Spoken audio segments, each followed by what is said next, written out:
আসসালামু আলাইকুম রহমতুল্লাহ। প্রিয় দর্শক, কেমন আছেন? আশা করি ভালো আছেন। প্রিয় দর্শক, নতুন করে বেতন বৃদ্ধির অনুপাত পরিবর্তনের প্রস্তাব, বদল আছে বাতা কাঠামোয়। চলুন বিস্তারিত জেনে নিই। প্রিয় দর্শক, সরকারি চাকরিজীবীদের জন্য নতুন নবম জাতীয় পে স্কেল চূড়ান্ত করার কাজ প্রায় শেষ পর্যায়ে।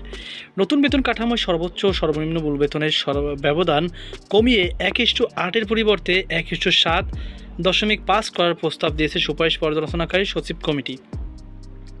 পাশাপাশি বিভিন্ন ভাতা পুনর্নির্ধারণ, কিছু ভাতা বৃদ্ধি বা সংশোধন এবং 2 ধাপে নতুন পে স্কেল বাস্তবায়নের পরিকল্পনা নেওয়া হয়েছে।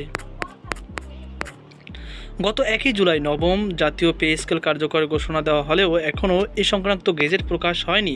অর্থ মন্ত্রণালয়ের সংশ্লিষ্ট সূত্রে জানিয়েছে গেজেট জারিতে আরও বিলম্ব হতে পারে। কর্মকর্তাদের ধারণা, এটি প্রকাশে আরও 2 থেকে 3 মাস সময় লাগতে পারে। অর্থ মন্ত্রণালয় সূত্রে জানা গেছে, নতুন পে স্কেলের খসড়ার বার্ষিক ইনক্রিমেন্টের ক্ষেত্রেও পরিবর্তনের প্রস্তাব রাখা হয়েছে। বর্তমানের মতো সব গ্রেডে একই হারে ইনক্রিমেন্ট না দিয়ে গ্রেড বেঁধে ভিন্ন হারে বেতন বাড়ানোর পরিকল্পনা রয়েছে। পাশাপাশি বেতন কাঠামো, ভাতা এবং বাস্তবায়নের পদ্ধতিও পরিবর্তন আনা হচ্ছে।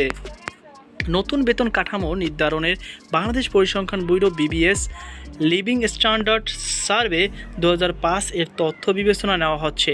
জরিপ অনুযায়ী দেশে একটি পরিবারে গড়ে মাসিক ব্যয় 35,311 টাকা। সিটি কর্পোরেশন এলাকায় এ ব্যয় 46,778 টাকা এবং 6 সদস্যের একটি পরিবারের মাসিক গড় ব্যয় 66,253 টাকা। জাতীয় বেতন কমিশন প্রথম গ্রেডের মূল বেতন 1,60,000 টাকা এবং 20তম গ্রেডের মূল বেতন 20,000 টাকা নির্ধারণের সুপারিশ করেছে। তবে সচিব কমিটি প্রথম গ্রেডের মূল বেতন 1.5 লাখ টাকা নির্ধারণের বিষয়টি বিবেচনা করছে।